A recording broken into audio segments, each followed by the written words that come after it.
That shape right there probably is the most common power chord that you would need to learn on bass. A power chord is very simple. It's just a root note, in this case A on the 7th fret of the D string, and a 5th added to it. And it's got this full sound. If you add some distortion to it or overdrive, you get this.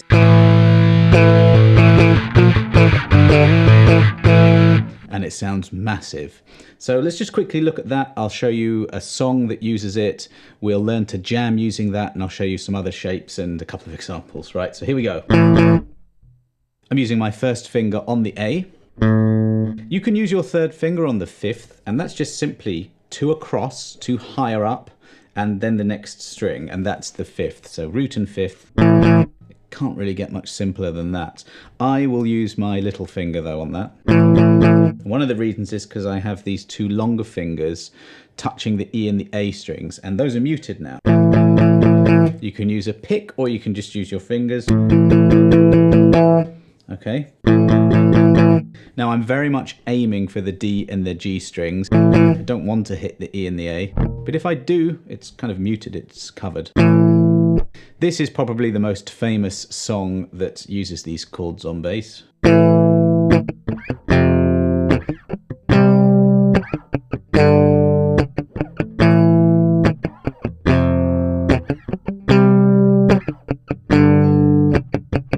Don't Forget Me by Red Hot Chili Peppers. So you can play that entire riff on the D and the G strings. No tab for this, we don't need it. So just do this. Wherever your first finger is playing, that's the name of the chord. So this is an A. A power chord is notated as a 5. So like A and a 5, that means A power chord, okay? And that's the first we're doing. The rhythm is this. A nice long note, and then you do 4 16th notes, down, up, down, up.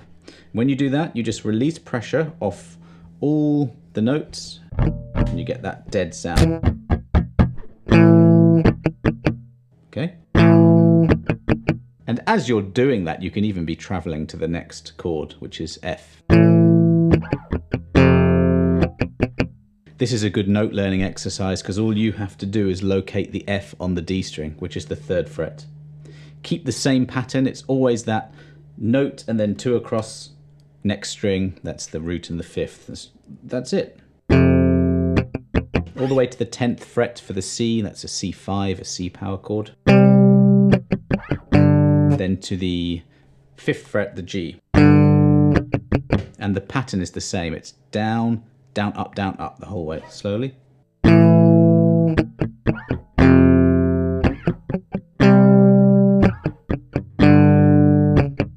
This is in the key of A minor.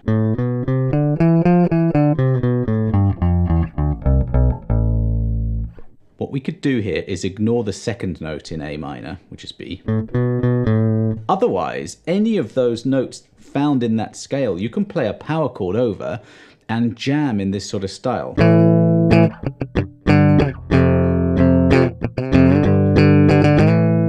Just using A, power chord G, and F. You can even start on C and make it sound major.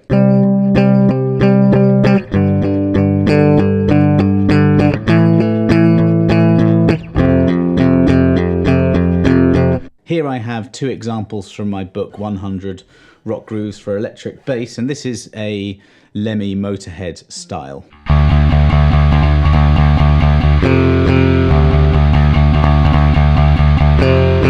You can probably hear the influence there, quite fast. So what I'm doing here is I'm playing a D on the 5th fret of the A string with my 3rd finger, and then I already have the F power chord. Notice it says F5, that's the F power chord. I already have that covered with the first finger and little fingers. So the first bar is this, a bit slower. Down, down, down, down, down, down, up, up, down. And then, now if you're picking, well, whether you're doing pick or fingers, you have to be quite precise when you're moving strings and transitioning from single notes 2 power chords.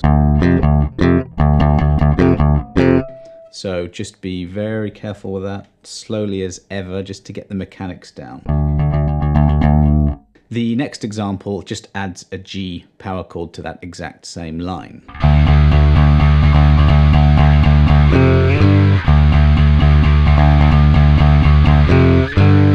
So you have to have a bit of a leap of faith when you're changing chords. I'm going F to G.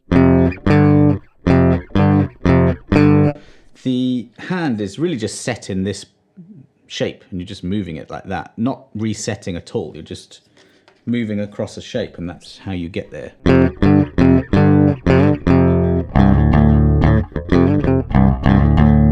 Lots of rock stuff is in a minor key, so in this example, now we're in D minor. And if we just play with these notes here, you need to know your scales and your shapes everywhere. So in this key, D and C, frets 5 and 3 of the A string, and frets 5 and 3 of the D string, the G and F, all those notes, you can apply a power chord onto that, so why not just do that, jam around that.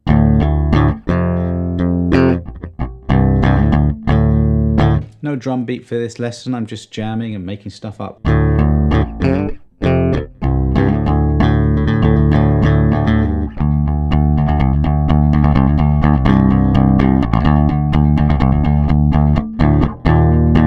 That's very, very metal there. I'm just playing a different scale.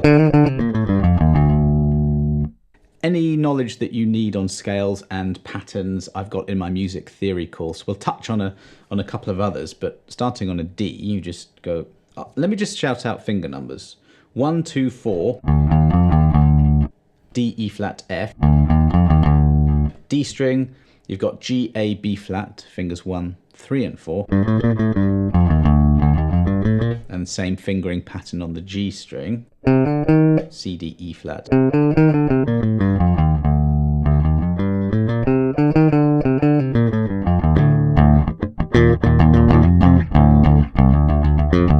You can come up with great riffs doing that. Let me introduce a couple of other shapes really based on that. So if we have a D power chord, just those 2 notes, the root and the 5th. This time we're on the 5th fret A string, 7th fret D string. Add in the octave. It makes the sound a little bit fuller. So now you have a root, a 5th and an octave. With bass chords, you have a tendency sometimes to get a bit muddy, especially with distortion, but that's such an open sound. You've only got a D twice, an A, you know, there's not too much there to get too muddy. Now here you can play it fingers 1, 3 and 4, or fingers 1 and then barring with the 3rd on those 2 notes at the top. I don't like that. I use little finger for that. And I'm just pressing the tip of the 1st finger onto the underside of the E, and that's muted. Again, I'm trying to be accurate. But if I do hit that E, it's not too much of a problem. Now what I'm going to do now is detune my low E string to a D.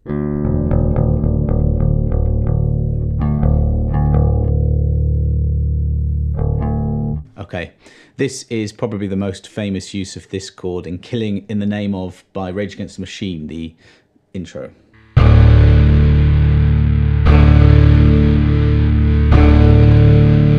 So you've got that slightly fuller power chord where you have the root, the 5 and the octave. We're on the 5th fret, again that's D. So you just apply the shape onto the root. And with the addition of that low E, the low D, it's now a D, not an E. You've got a drop D tuning power chord, which sounds brilliant.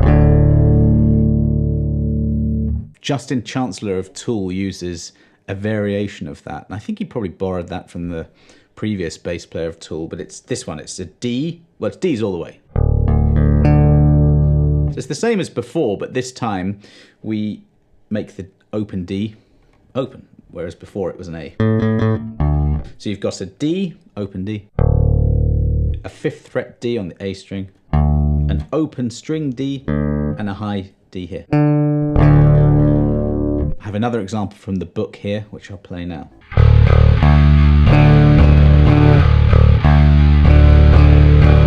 Drop D is a very rock thing to do. That key is one that's used a lot, I guess, because guitarists and bass players can tune that E down a whole step and you just get a whole world of things. Another thing you can do is stay in that kind of tonality and jam around using some different ideas. I'll show you that now.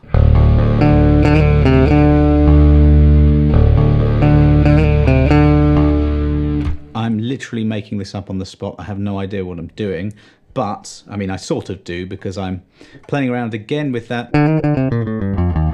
First of all, that Phrygian sound. So that's, you've got a D.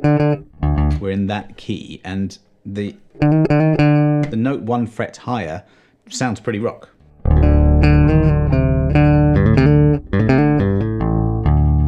You can come up with some, you know, Tool, Justin Chancellor type things by experimenting and jamming around that. So that's the Phrygian. Let's do a couple more modes and scales, see if we can find anything interesting.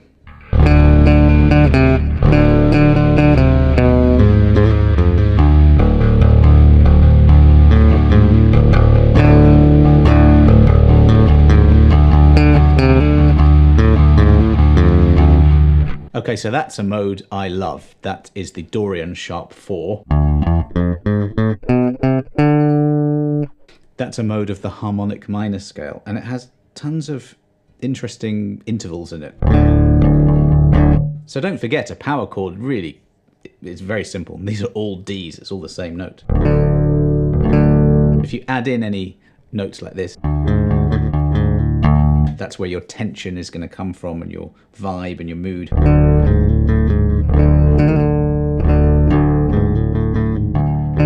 That's a flat 5 or a sharp 4, which it is in this case actually, because it's the 4th note of the scale.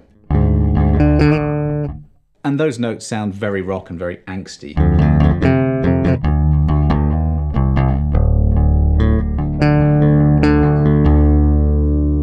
Here's a bonus shape. So you've got your root 5, you've got your root 5 octave, and then we had the D ones. I'm back in standard tuning now, so I won't do those. But here's another one that you can do. So let's go back to A. You've got your root 5, this is 7th fret D string. Now, if you play the 5th, which is that note right there on the 9th fret, it's an E, put that down the octave, so that you have a 5th below the root. So we are absolutely not, this is not an E power chord, right? It's an A power chord. I suppose it's an A5/E. That would be the technical way to write it, I suppose, because it's an A5 chord with an E in the bass. I mean, whatever, you get this. It thickens it up and it's really big sounding. Again, you would have to use this very carefully in a band setting because you stand to potentially muddy everything up too much. In a trio setting, like a Royal Blood setting, it will work brilliantly.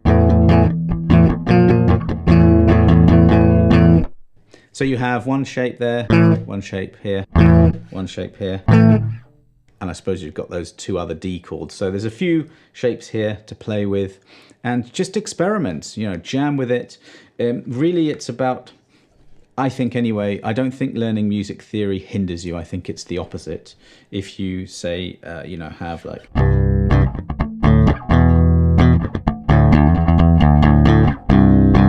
Those are some notes that I know that they work around E.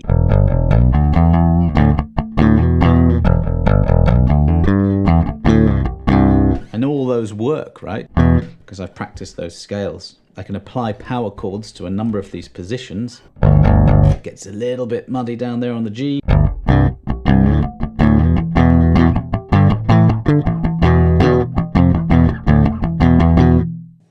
And I'm just using that first shape I showed you, just on different notes of the scale. And that's what it's all about. I'm sure you're going to come up with loads of good ideas using that. I'll put a link right below to the PDF with the shapes and the examples and those courses that I sell as well. Buy one of those and you will get better at bass, and I will be able to keep doing these free lessons every week, because YouTube ad revenue for this channel is rubbish. So thanks very much for watching, and I'll see you next time.